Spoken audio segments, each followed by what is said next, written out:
Hello YouTube, Stuff here with this kind of walkway, which is actually closed off by this wall, or I should call it door, because when I press this button,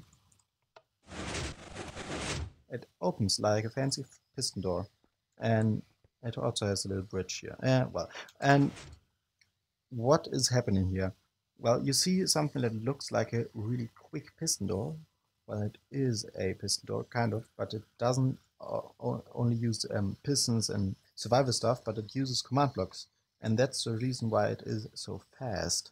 I was thinking, okay, we have all these complex piston doors, but some of them aren't survival friendly anyways, because they are either really huge or really slow. So I have this not survival friendly door because it's not buildable in survival, but it is useful in that it's really fast, and you can do other things with this concept as well that will be really fast, or maybe even doing stuff that would be impossible in survival.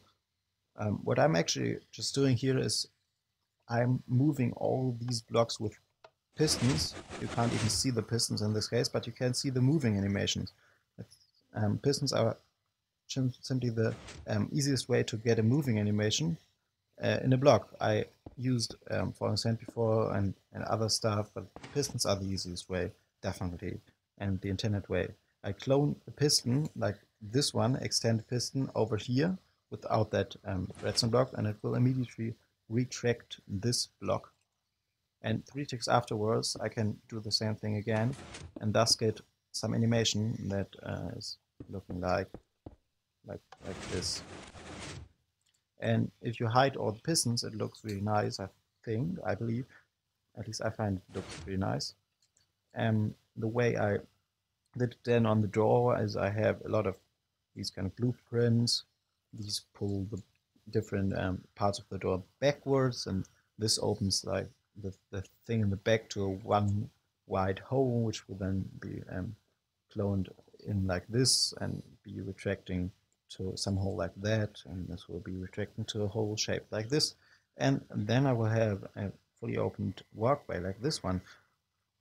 I just have a lot of clone commands that clone these kind of areas, masked, that is, because, for example, yeah, whatever. They clone them into the door. From behind, I can show you quickly. It looks kind of like that. Here we go.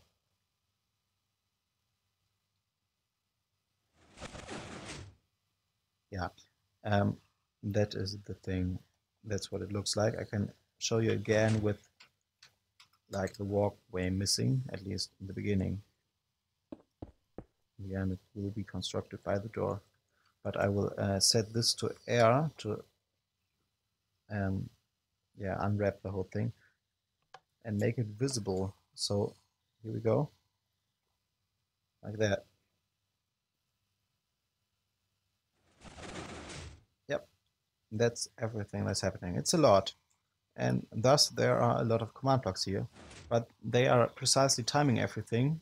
The way they do it is I have a scoreboard objective, or a scoreboard score, and I give it to an armor stand, and it will just count up every tick until it reaches something like 150 in my case. It will just reset the door because I'm too lazy to press the reset button.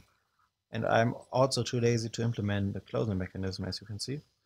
At least this door has no closing mechanism, but the layout is such that it could have a fancy closing mechanism as well. And the thing that it will then do is execute on that armor stand when the armor stand has a specific score, a specific command, and like all these redstone blocks are on the same clock with these kind of fill replace commands, but they will only fire once when the armor stand has a specific score. So I can like build anything anywhere I want and just set in the command block itself when it will happen. So it's a, I guess, fairly easy principle to encode sequential stuff like this. But anyways, what I wanted to know is, as I was mentioning, this concept I think could have a lot of uses.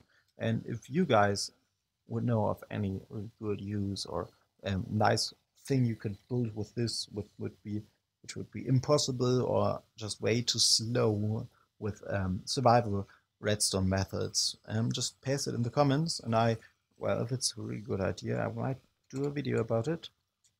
You may have been noticing that I was not doing so many videos lately. At least I was doing videos more frequently in the past, someday. And that's mainly because I have a lot to do with university. I'm studying computer science. Speaking of computers, I wanted to mention that the computer series is not dead. I'm actually in the same world where I haven't changed anything yet, but I will do, and I will make a second episode, and I will hopefully finish this whole thing one day. I have some new ideas on how to specifically build something that's first going to be really simple, and then maybe later on we will improve the computer here. Um, yeah, I think I'm done with this video. I've shown you this thing, I've made a little channel update, and now thank you really much for watching. Rating would be appreciated, and goodbye.